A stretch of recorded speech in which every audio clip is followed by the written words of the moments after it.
Everyone, welcome back to my channel. নেপালের আরও একটা ভিডিওতে সবাইকে স্বাগত। তো এখন আমরা চলে এসেছি আরও একটা মন্দির দর্শন করতে, যেটা হলো নেপালের ডোলেশ্বর মহাদেব মন্দির। আর এটা হচ্ছে নেপালের কেদারনাথ। তো একটা তো আমাদের ইন্ডিয়ার মহাদেব আছে, কেদারনাথ মন্দির আছে, এটা হচ্ছে নেপালের কেদারনাথ মন্দির। আর নেপালের বেশিরভাগ মন্দিরই কিন্তু মহাদেবের। তো আমরা এখানে চলে এসেছি, আর এখানে একটা ছোটোখাটো মার্কেট আছে, যেখানে সাধারণত ওই পুজোর সামগ্রী বিক্রি হচ্ছে। আর এই যে ডালাগুলো, এগুলো কিন্তু 250 টাকা করে এক একটা ডালা, এর সাথে একটু কাপড় আর এই দুটো করে প্রদীপ দিয়ে দিচ্ছে। আর এই যে ছবিগুলো, ফটোটা দেখা যাচ্ছে, এই মূর্তি কিন্তু আমাদের মন্দিরের ভেতরে আমরা দর্শন করব। তো এই যে ছোটোখাটো জিনিস আর এই রুদ্রাক্ষের মালা, টুকটাক জিনিস, তবে একটু দাম, সব জিনিসই এখানে প্রচুর দাম। তো বন্ধুরা, ভিডিওটা পুরো দেখতে থাকুন, আশা করছি আপনাদের ভালো লাগবে।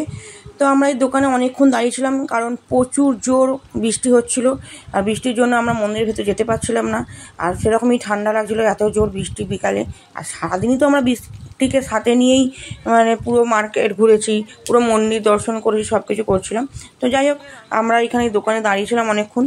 তো দাঁড়িয়ে থাকতে থাকতে তো যে দোকানদার মাসিমা, উনি কিন্তু ওনার যে সামগ্রী রয়েছে, পূজা সামগ্রী বা শিবলিঙ্গ, শাঁখ, এইসব জিনিসগুলো, আইটেমগুলো আমাদের কিন্তু বারবার দেখাচ্ছিল আর নেবার জন্য বলছিল। আর এই যে হচ্ছে ডোলেশ্বর মহাদেব, এই যে ফটোটা দেখা যাচ্ছে, তো এখানে আছে পিতলের লক্ষ্মী গণেশ, শিবলিঙ্গ, বজরংবলী, তারপর শালিগ্রাম পাথর যে হয়, শালিগ্রাম শিলা, সেইটা।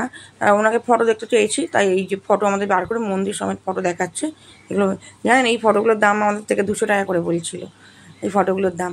তো যাই হোক, আর এই যে লিঙ্গ, এই যে লিঙ্গ, ক্রিস্টালের কিছু মূর্তি, এসব ছিল।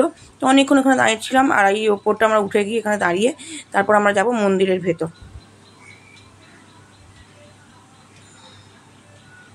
তো দেখুন, এই যে শালিগ্রাম শিলা, আর নেপালেই কিন্তু মানে প্রকৃত বা আসল শালিগ্রাম শিলা নেপালেই পাওয়া যায়।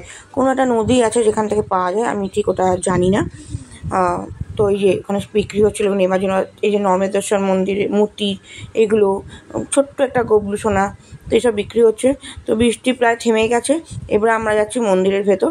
আর এইটা হচ্ছে মন্দিরের ভেতরটা, দেখুন পুরো মন্দিরটা ভেতরটা এরকম বড়, বেশ সুন্দর পাহাড়ের উপর। আর নেপাল পুরো শহরটাই কিন্তু পাহাড়ে ঘেরা, কিন্তু নেপাল কিন্তু সমতলে অবস্থিত, চারদিক পাহাড় দিয়ে ঘেরা। তো যাই হোক, এই মন্দিরটা কিন্তু এখন ফাঁকা, কিন্তু শ্রাবণ মাসে প্রচুর বড় অনুষ্ঠান হয় এখানে, পুরো শ্রাবণ মাস ভোর। আর শিবরাত্রির সময় প্রচুর জাঁকজমক করে এখানে পূজিত হয় মহাদেব, ডোলেশ্বর মহাদেব মন্দির। তো আগে চলুন ভেতরে আমরা যাই, আপনারা আমাদের সাথে চলুন, দর্শন করে নেবেন।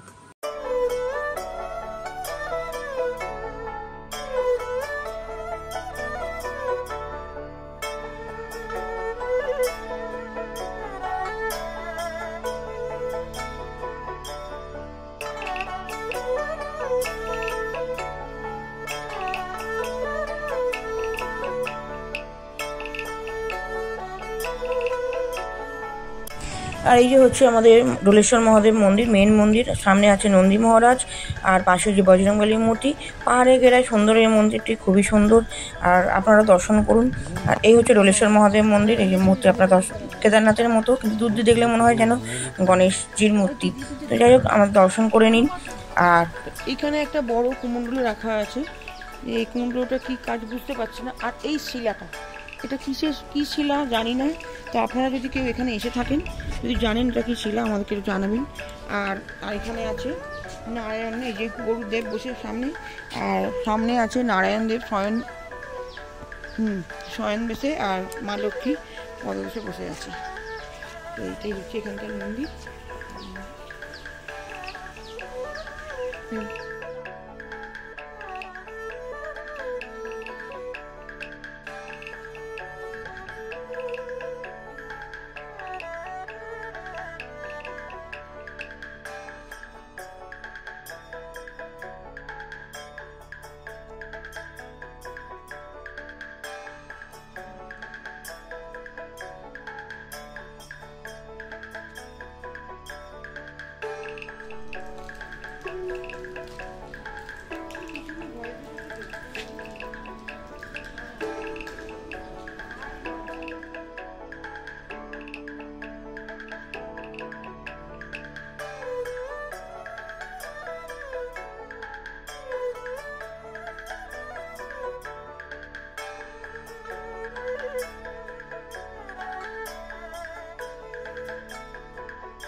পুজো দেওয়া কমপ্লিট হয়ে গেছে আমাদের, বিকালও হয়ে গেছে, বৃষ্টিও বাইরে খুব হচ্ছে, তার জন্য একটু গরম গরম সামনে চা কিনেছি।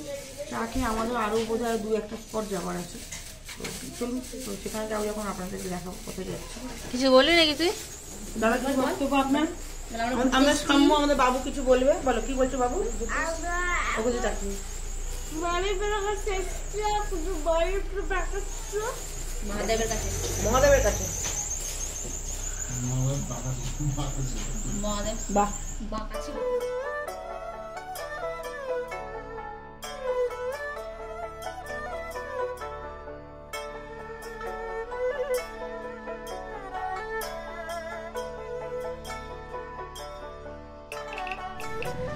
এখন আমরা এসেছি ভক্তপুর, তো সন্ধ্যে হয়ে গেছে প্রায়, এখন ঘুরতে বাজে এই যে বাজে 18-14 কারণ তো আগেই বলেছি নেপালের টাইম ইন্ডিয়া থেকে 15 মিনিট আগে, এখন আমাদের ইন্ডিয়ায় হচ্ছে 6টা বাজে। তো চলুন দেখি বন্ধ করে কতটা কি দেখা যায়। বৃষ্টি শুরু হয়ে গেছে, বৃষ্টিও শুরু হয়ে গেছে, এখানে এত বৃষ্টি হচ্ছে যে আমরা ঠিকঠাক করে ঘুরতেও পারছি না। माथि त कोही छैन, उताको बसबाट पनि हेर्यो।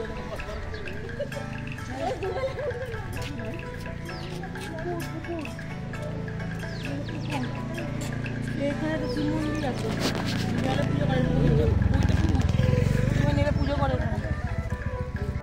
তো বন্ধুরা পাহাড়ে ঘুরতে এলে তো একবার পাহাড়ের উপরে উঠতে হবে, এবার ঢালে নামতে হবে, তো আমরাও তার ব্যতিক্রম কিছু না।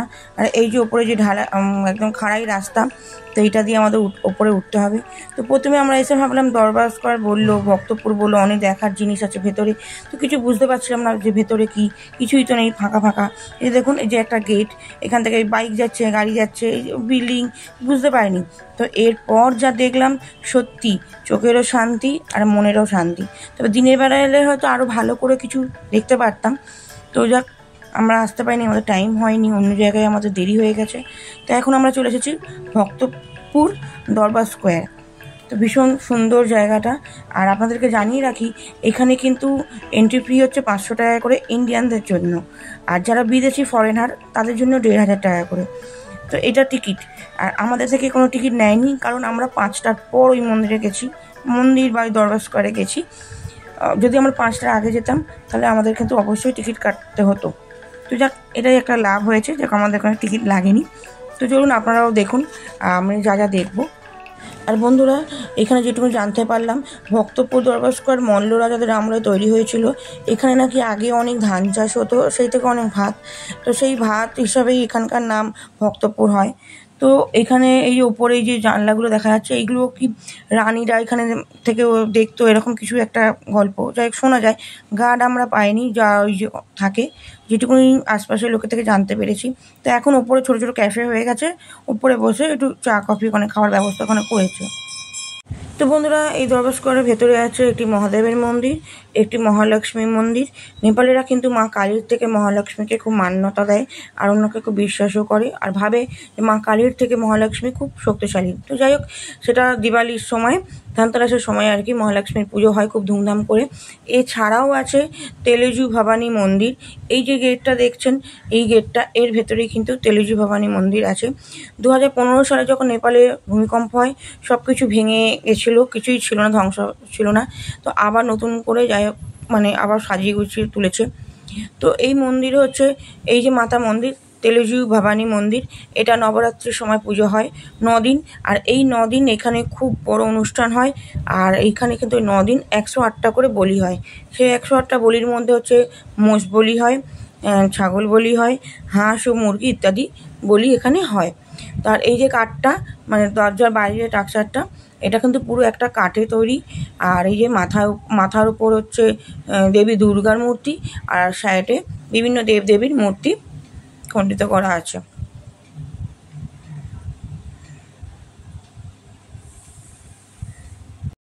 তো বন্ধুরা তেলেজু ভবানী মন্দিরের ভেতরে আমরা ঢুকতে পারিনি। 1 নম্বর হচ্ছে অন্ধকার হয়ে গেছে, দ্বিতীয় কথা ওখানে ক্যামেরা করতে দেয় না ভেতরে। দিনের বেলা এলে হয়তো দিনের আলোতে মন্দিরের ভেতরে এই মন্দিরটার ভেতরে আমরা ঢুকতে পারতাম।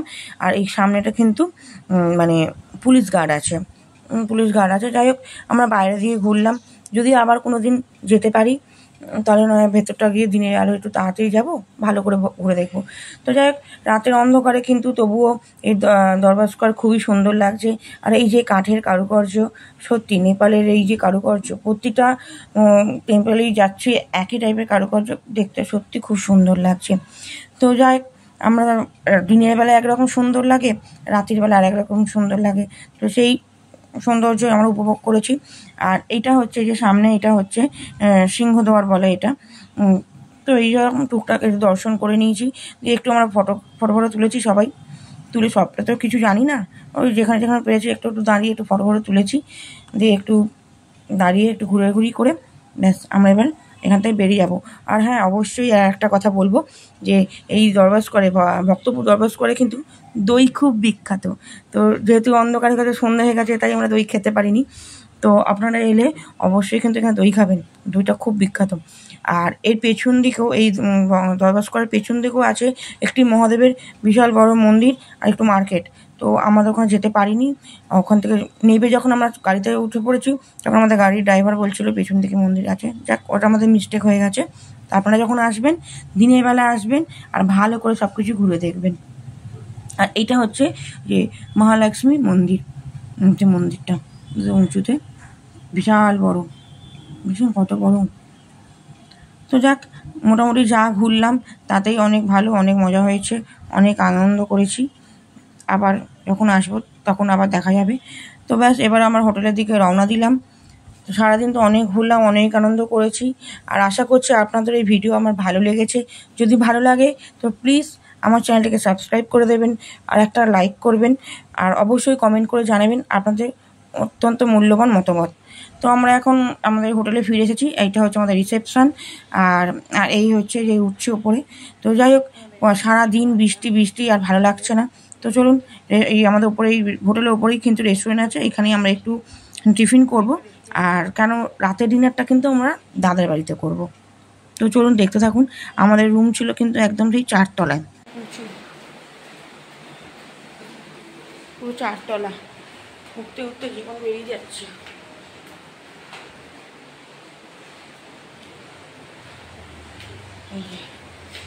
হোটেলটা খুব সাজানো গোছানো।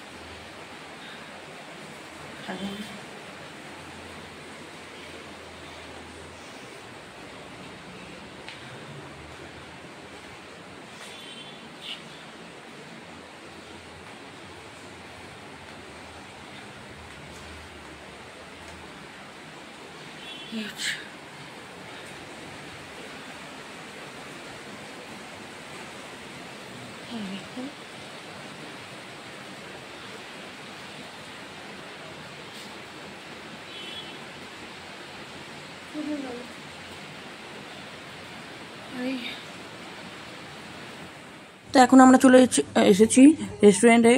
সারাদিন তো সেরকম কিছু খাওয়া দাওয়া হয়নি, তো এখন একটু হালকা করে একটু জলখাবার খাবো।